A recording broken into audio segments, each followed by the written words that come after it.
Welcome back sa aking YouTube channel para sa mga first time at please click mo na yung Jeremy's TV Manila. Anyway guys, wala nang ba ito, libre lang. Tulong mo lang naman sa kapwa ko. Alright, thank you very much po. So topic natin po today's video. Bongo, binisto nga ba itong si Alice Go at itong si Duterte? And guys, siguro baka nakita nyo na yung kumakalat sa social media na picture kasama itong si Alice Go na controversial mayor ng Banban nasasangkot sa Pogo ay nakita sa bahay mismo ni Digo. Yan, guys, yan ang mainit na balita. So kung maalala natin, itong si Baste kasi binakbakan itong si Bongo. Parang sabi niya, duwag ka ba? Bongo, sabi niya, di ba? Bakit wala kang kibo? Binoto ka pa naman namin. Kumpare ka pa naman namin. Bakit parang wala kang boses sa mga isyong binabato? Lalo pa, inaatake yung mga Duterte dahil sa kanilang mga binibira dito kay Pangulong Bongbong Marcos. Di ba? So, siguro napil nila Baste. Tika lang, yung pinakamalapit sa atin, bakit parang tahimik kayo? Nakakabingi ang katahimikan itong si Bongo. Kaya nung nagkaroon ng maisog doon sa Pampanga, Angeles City, Pampanga, ay binakbakan itong si Bongo. Kaya ang ginawa ni Bongo guys, rumest back siya. Dumiretso si Bongo kay mismong Duterte na alam naman natin, naging kanang kamay ito ni Duterte. Diba? Sinasabi nga ng mga tao dati, diba? Dakilang alalay itong si Bongo kay Duterte. At si Duterte rin, di ba, ang naglagay dyan bilang senador. Di ba? Na ngayon ay nakaupo dahil pinakilala nga itong si Digong kaya sinuporta ng mga DPS supporter. So dahil dyan, pumunta itong si Bongo mismo sa Davao, guys. Sa bahay na na pang mahirap. Makita, simpleng bahay daw. Di ba? Maniwala kayo guys, yun lang ang bahay ni Duterte.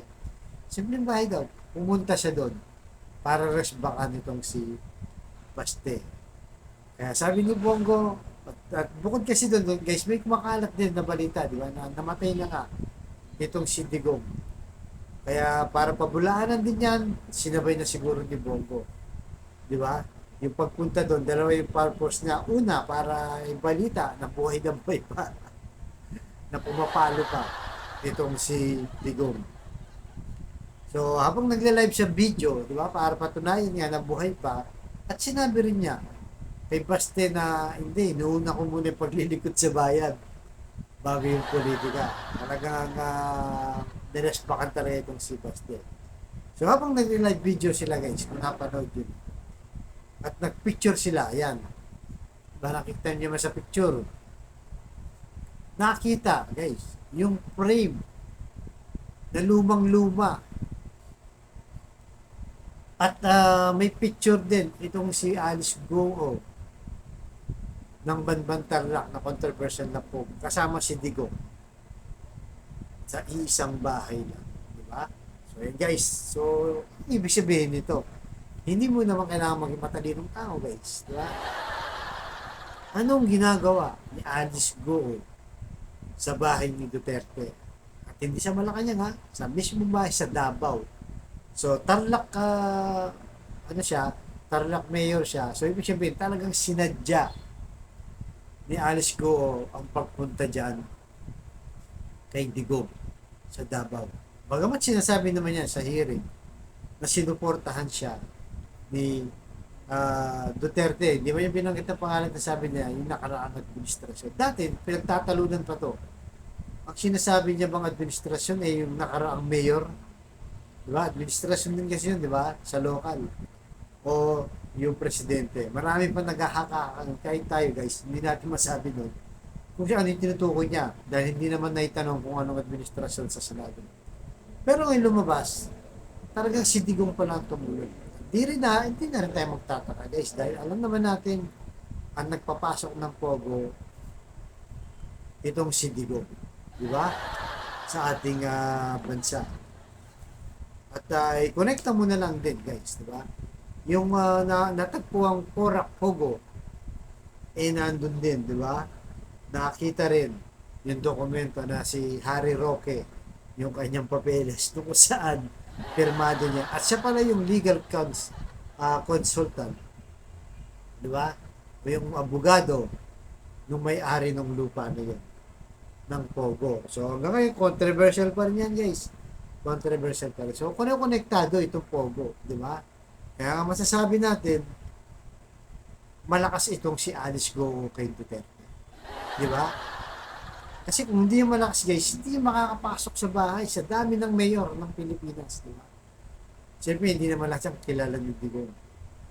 At nagpunta pa sa bahay. Ibig sabihin, VIP yan. Kahit sa ordinaryong tao na lang guys, huwag na yung Digong. Halimbawa, simpleng bahay lang. Ikaw, lahat tayo may bahay. Inupahan man yan, sarili natin yung bahay.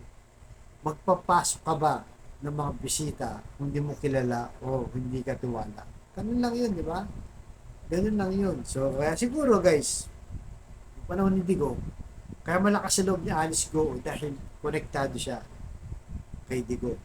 So, hindi natin alam kung anong transaction nila guys. Pero malinaw pa dito sa sabaw ng buko guys. Malinaw pa. Malakas ito si Alice Go kay Digong.